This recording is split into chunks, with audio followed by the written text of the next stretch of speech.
गद्दार वतन शेख मुजीबुर रहमान की बेटी शेख हसीना वाजिद को सजाए मौत। जी हाँ, बिल्कुल, शेख हसीना वाजिद को सजाए मौत सुना दी गई। शेख हसीना वाजिद इस वक्त भारत में हैं और बांग्लादेश की अदालत ने उनको इंसानी हकूक़ की खिलाफ वर्जियों की वजह से सजाए मौत सुनाई।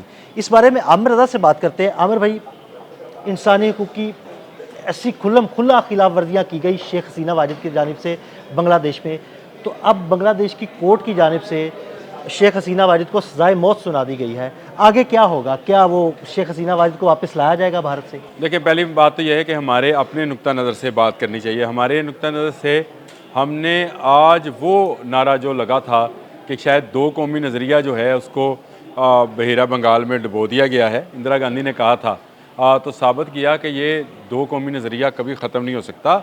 हिंदू और मुसलमान कभी एक नहीं हो सकते। तो बांग्लादेश के मुसलमानों ने कुछ अरसे बाद ही उस सारी गेम को पलट के रख दिया, जो कि एक मुलम्माकारी कह लें, उसको एक सेकुलरिज्म कह लें, जो भी कह लें। मुजीब तो पहले मारा गया था, उसकी एक बेटी बची थी जो कि उस वक्त बैरून मुल्क पढ़ रही थी किसी बाहर की यूनिवर्सिटी में। वो बची, उसको दोबारा भारत ने बाप की जगह पर लॉन्च किया और लॉन्च करने के बाद वहाँ उसकी हुकूमत बनवाई और जैसे बनी। ये एक लंबी कहानी है, लेकिन शेख हसीना वाजिद अपने बाप से भी दो आगे थी। वो बांग्लादेश के उन लोगों से इंतकाम लेना चाहती थी जिन्होंने उनके वालिद को हलाक किया, और उनके वालिद को जो हलाक करने वाले लोग थे वो लोग थे जो पाकिस्तान के साथ रहना चाहते थे। यानी वो लोग, वो फोर्सेस, वो वहाँ के अफराद जो चाहते थे कि पाकिस्तान के साथ रहे। वो जो साजिश हुई वो एक लंबी कहानी है, उस पर नहीं जाते हैं। लेकिन अब जो मुकदमा चला शेख हसीना वाजिद पे, जो कि आपको पता है कि तलबा तंजीम ने जो वहाँ पे तहरीक शुरू की थी, उसके बाद जैसे हालात हुए, जैसे शेख मुजीब के मुजस्मे गिराए गए, शुरू में रिजेंटमेंट आई, लेकिन हसीना वाजिद के पीछे मोदी सरकार का जहन था। उसने ताकत के ज़रिए उस स्ट्रीम को उसको जो है दबाने की कोशिश की, उस स्प्रिंग को जो कि वहाँ पे आ गया था, दबाने की कोशिश की, और उसके लिए उसने जंगी जराइम तक किए।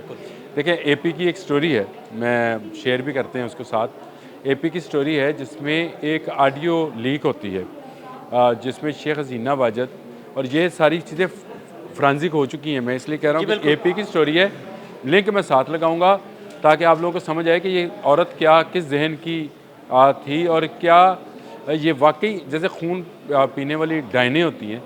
ये कहती है मुझ पर 227, उस ऑडियो लीक के अंदर मुझ पर 227 मुकदमात हैं कत्ल के, तो 227 का तो मेरे पास लाइसेंस है कि मैं मार दूं। यूएन की रिपोर्ट है कि ये जो बंगाल स्टूडेंट स्प्रिंग आया था, जो कि वहाँ पे इनकलाब आया था, उसमें तकरीबन 1400 लोगों की हलाकत रिपोर्ट हुई। यानी 1400 स्टूडेंट्स को, तलबा को, तालबात को इसने फ़ौजी साजो सामान के साथ, यानी हेलीकॉप्टर और छोटे जो मशीन गन्स हैं, लाइट मशीन गन्स, उनके ज़रिए हलाक किया। जो तलबा तंजीमें हैं वो इसकी तादाद बहुत ज़्यादा बताती हैं। गो कि यूएन वालों की रिपोर्ट जो है, चले उसी को अगर ले लें तो इसका मतलब ये है कि 1400 लोगों ने इस एक इनकलाब के लिए अपनी जान दी थी। और ये जो इसकी ऑडियो लीक हुई शेख हसीना वाजिद की, मुझे तो दिल नहीं करता इसको हसीना कहूँ, ये मुझे डायन से किसी कम नहीं लगती है। आप डाइन का लफ्ज़ आपने बिल्कुल ठीक चूज़ किया है। हाँ, ये डायन जो है इसको आज फिर भारत ने अपना दी हुई है, और भारत फिर इसी ताक में होगा कि वहाँ पर जो इस वक्त रजीम है उसके खिलाफ करे। लेकिन मेरा ख्याल है अब वक्त बहुत आगे निकल गया। लेकिन आमिर भाई, वो भारत साजिशें करता रहता है, वो साजिशें करेगा ज़रूर। भारत ने साजिश क्या करनी थी, अगर आप चाहेंगे तो एक वीलॉग इस पे करेंगे कि भारत बंगाल बॉर्डर पे अपनी फ़ौजों की तादाद में इजाफा कर रहा है। वो क्यों है?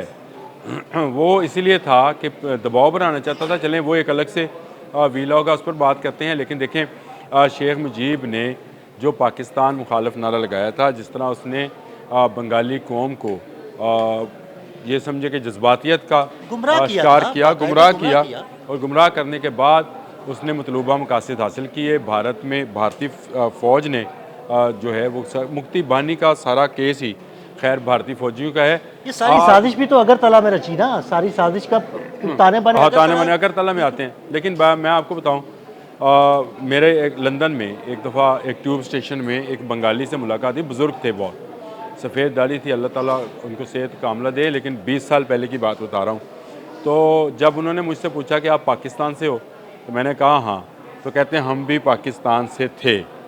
ये कहकर वो बुज़ुर्ग रोने लग गया और आंसुओं के साथ रोया। उसने कहा ये सारा मुफ्ती बानी का किया जा रहा था, मुफ्ती बानी चाहती नहीं थी, और उसने पाकिस्तानी फ़ौजियों की वर्दी पहनकर जो मुफ्ती बानी के लोग थे और इंडियन आर्मी से आए थे, उन्होंने फ़ौजियों की वर्दी पहनकर, और ये आपको पता है कि इनकी पुरानी चाल है, अभी भी जो हमने एक मुछेरा गिरफ्तार किया उससे भी उन्होंने वर्दियाँ मांगी। वर्दियाँ लेके जा रहा था। ये वो गलतफहमी और ये वो सारे अंदेशे थे जिनको फैलाने के बाद मुजीबुर रहमान ने कामयाबी हासिल की थी। उससे हम निकले, जनरल रहमान की गवर्नमेंट बनी, फिर उनकी बेगम आई, लेकिन उसके बाद भारत कामयाब हुआ हसीना वाजिद को लाने में, जिसने मज़ालम के पहाड़ तोड़े।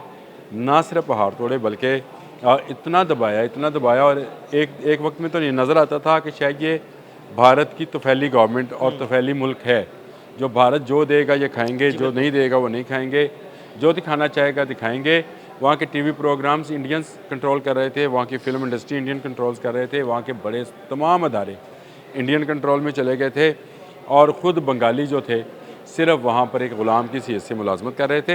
ये जो स्टूडेंट स्प्रिंग आया, बंगाली स्टूडेंट स्प्रिंग आया, ये ऐसे नहीं आ गया। इसके लिए बड़ा वक्त जो है तलबा ने लिया, बड़ी कोशिशें की, जद्दोजहद की, जानें दी, लेकिन शुक्र अल्हम्दुलिल्लाह आज बंगाली एक आज़ाद मुल्क हैं। और इस डाइन को जिसने 227 का तो इतराफ़ किया था, इसके अलावा मैंने आपको बताया कि यूएन की रिपोर्ट के मुताबिक 1400 लोगों ने अपनी जान दी। इस डाइन को उन्होंने फांसी देने का जो फ़ैसला किया है, मेरा ख़्याल है ये हकीकत पर मबनी है, और एक मैसेज है इस डाइन के पालने वालों को भी और इस डाइन को पनाह देने वालों के लिए भी, कि जो इंसानियत से हटकर सलूक करेगा, जो जंगी जराइम जैसे जुर्म का इर्तिकाब करेगा, मौत उसकी ठहर जाएगी और उसको फांसी दी जाएगी। हसीना वाजिद आज पकड़ी जाएं, कल पकड़ी जाएं, जिस दिन ये भारत से बाहर जाने की कोशिश करेगी पकड़ी जाएगी, और इसको इसी तरह सूली पे लटकाया जाएगा, और इसके बाद बांग्लादेश हकीकी मायनों में आज़ाद हो जाएगा। ये आज़ादी जो है बंगालियों ने कुर्बानी देकर हासिल की है, और हम उनकी इस आज़ादी को ना सिर्फ वेलकम करते हैं, बल्कि मैं तो हमेशा ये कहता हूँ कि ये बंगाल, इस वक्त का बांग्लादेश, हमारा एक मजबूत बाजू है जो भारत की एक तरफ बैठा है।